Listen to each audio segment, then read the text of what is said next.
Essa questão aqui é também de Primeira República. Questãozinha boa de Primeira República, e é uma questãozinha que envolve cidadania, né? Que é uma coisa que cai tanto na prova. A ideia de cidadania, de direitos, vai estar lá na nossa prova no dia 3 de novembro. Então, Primeira República, 1889 a 1930, é uma questão que vai discutir a cidadania. Questão que vai discutir cidadania, tá? É o nosso tema da questão. Bom, então vamos lá. Érico Veríssimo, grande literato, tematiza em obra ficcional o seguinte aspecto característico da vida política durante a Primeira República. Então, aqui, ó, de novo, né? O próprio enunciado já deu para nós o período histórico, né? O contexto histórico, que é a Primeira República. E aí, aqui nós temos aqui a referência bibliográfica, que é um livro do Érico Veríssimo, O Tempo e o Vento. E aí vamos para o texto. Rodrigo, tem algum Rodrigo aí? Rodrigo, havia sido indicado pela oposição para fiscal de uma das mesas eleitorais. Pôs o revólver na cintura. O que é isso? Nossa senhora. Hein?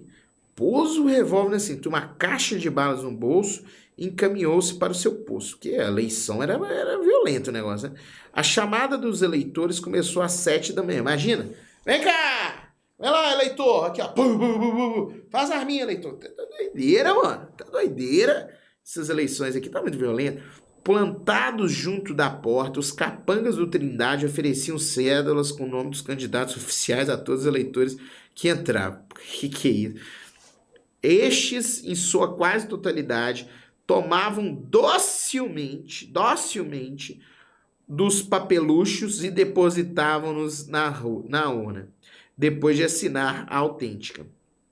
Você tinha que assinar lá a lista, né? Falando que você está votando.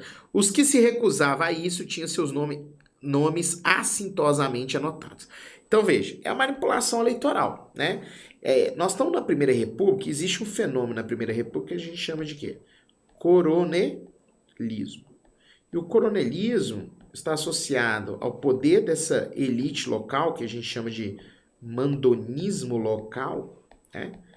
Que é essa elite local que controla as eleições.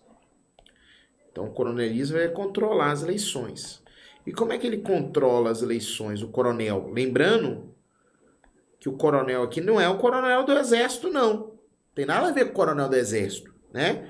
É o coronel que é membro, normalmente, da elite agrária, da elite local, né? Normalmente ele vinha do poder agrário, da elite agrária. E ele é oriundo, esse nome coronelismo é uma herança da Guarda Nacional, lá da regência. É uma herança da Guarda Nacional, da regência. Por quê? Porque lá na Guarda Nacional, quem poderia fazer parte da Guarda Nacional eram membros da elite agrária. E essa galera andava com a arma. Então eles participavam do controle da segurança política e econômica das províncias, né? Isso lá no Império, né? Na regência.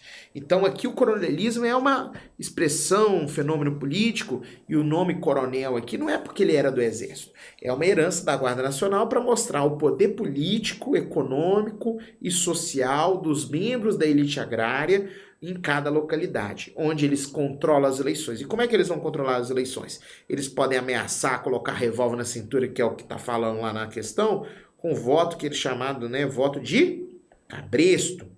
Como é que você pode controlar a eleição também, além do voto de cabresto? Clientelismo.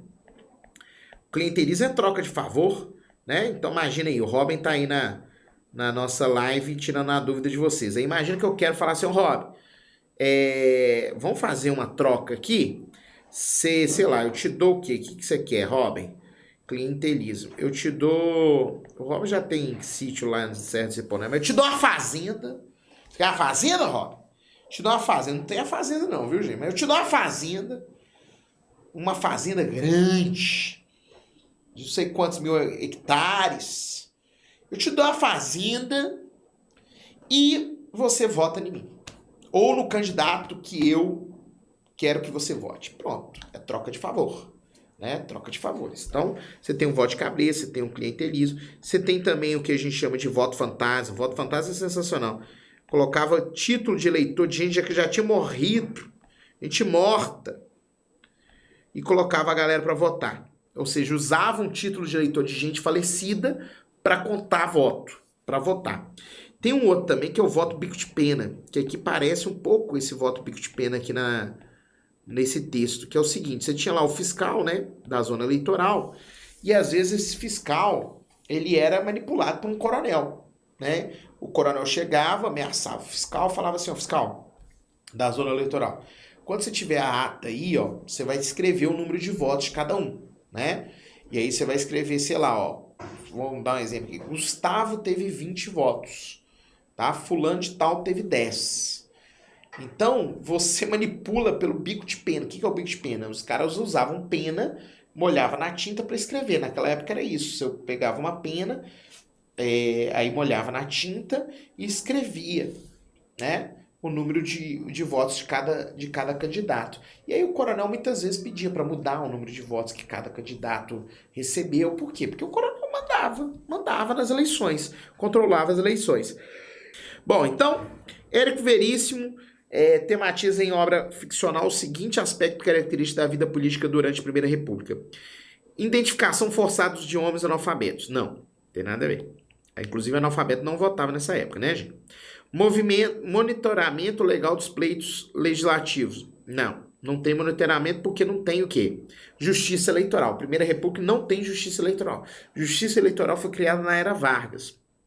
Repressão explícita ao exercício do direito. Sim, qual o direito que está sendo reprimido aqui?